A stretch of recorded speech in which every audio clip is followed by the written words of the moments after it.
नमस्कार, मैं doctor Neeta Agnihotri, Brihaspati PG college Kidwainagar में एडिशनल प्रिंसिपल और इनर व्हील डिस्ट्रिक्ट 311 की जेडपीसी इन्वायरमेंट प्रोटेक्शन कानपुर की हूँ। आज मैं फिर आप लोगों से बात कर रही हूँ। इधर जब बच्चों से बात हुई तो एक उनकी जो नई समस्या समझ में आई कि मैडम हम याद करते हैं तो याद नहीं हो पा रहा, जो कठिन चैप्टर हैं और वो बहुत महत्वपूर्ण है। उनको जब पढ़ते हैं थोड़ी देर तक ज़्यादा तो सर दर्द करने लगता है, उलझन होने लगती है, बेचैनी होने लगती है, कैसे उसको पढ़ें? मत परेशान होइए,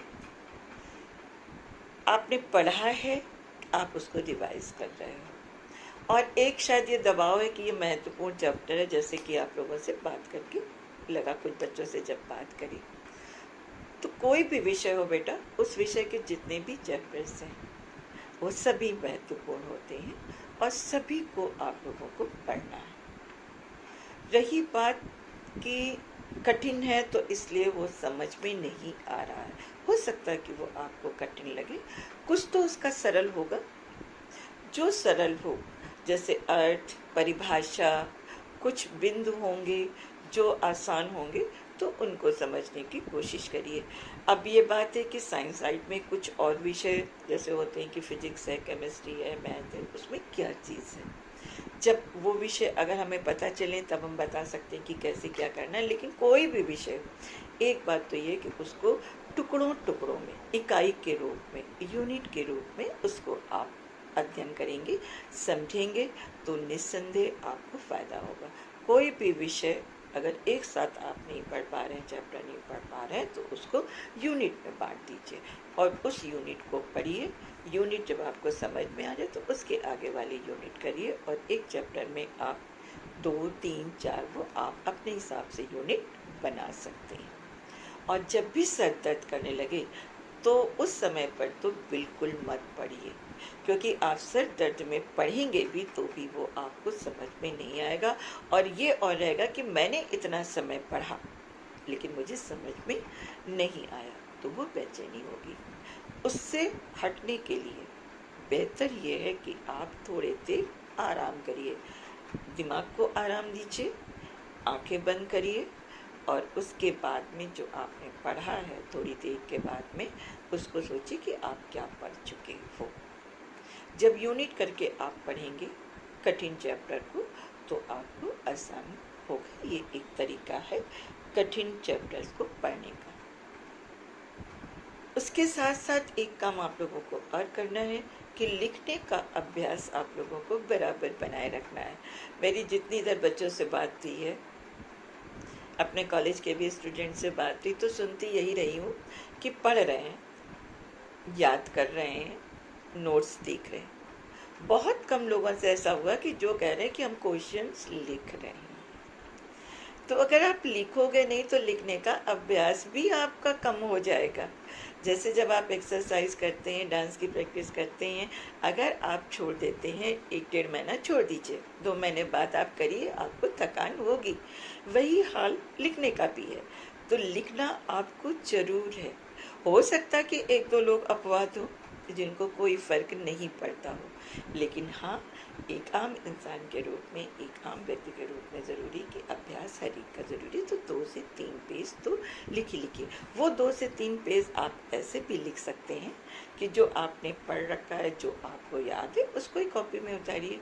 उसमें एक आपका और फ़ायदा होगा कि आप 20 मिनट में, 15 मिनट में आप कितने क्वेश्चंस, आप एक क्वेश्चन कर पा रहे हैं, शॉर्ट आंसर है कि आप 2 कर पा रहे हैं, तो उसकी आपकी टाइमिंग भी धीमे धीमे से आपको पता चलने लगेगी, और जो आपके एग्जामिनेशन समय पर आपको फ़ायदा करेगा।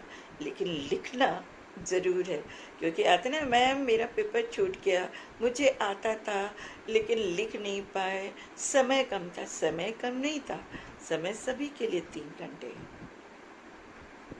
तो वो परेशानी ना आए। तो आपको कि नंबर आपको तो पूरे उस पेपर में पूरे प्रश्न करने के बाद ही मिलते हैं ना, तो इसलिए पूरा प्रश्न आपको हल करना है और लिखने का अभ्यास करना है, जो कि कोई भी गलत बात नहीं। और अंत में एक सबसे महत्वपूर्ण बात जो पढ़ाई से थोड़ा सा अलग हट करके है। आज कुछ छूट मिली है, कुछ लोगों को मिली है, लॉकडाउन में मिली है। तो ये छूट उन लोगों को मिली है जिनको इनकी ज़रूरत है। ये सभी के लिए नहीं है कि सभी लोग घर से बाहर निकलने लगे।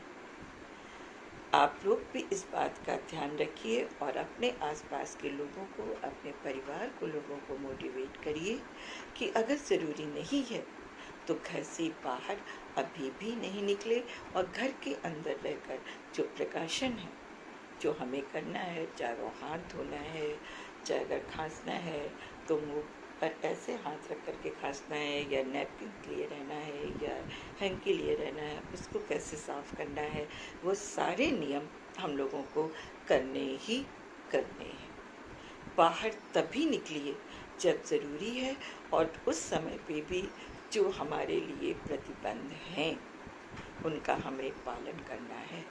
आप लोग हम लोगों का भविष्य हो। बड़ों से भी विनम्रतापूर्वक अनुरोध करिए कि घर के अंदर रहें और सेफ रहें। ये है चुनौती, लेकिन हमेशा मानो अपनी चुनौतियों का सामना करते हुए उसका रास्ता निकाल लेता है। चाहे उसके चलने का ढंग हो, चाहे मकान बनाने का ढंग हो, चाहे जब तूफान आता है या जहाँ पर कैसे हम घर बनाएं, हर जगह पर देखिए मानव अपने आप को एडजस्ट करता है जैसी उसकी सिचुएशन होती है। इस समय आप लोग जैसे नई तकनीक से पढ़ रहे हैं, ये समय की मांग है, लेकिन इसके साथ साथ आपकी जो पारंपरिक पढ़ाई है वो भी क्लास के अंदर ज़रूरी है, जो आप लोगों का समय से प्रारंभ होगी। कल का हम इंतज़ार करते हैं कि सब इस महामारी से मुक्त होकर अपनी जो हमारी दैनिक जीवन चल रहा है उस पर हम लौट आएंगे, लेकिन अपने अनुशासित, अपने संयमित जीवन के साथ और नियमों का पालन करके। धन्यवाद।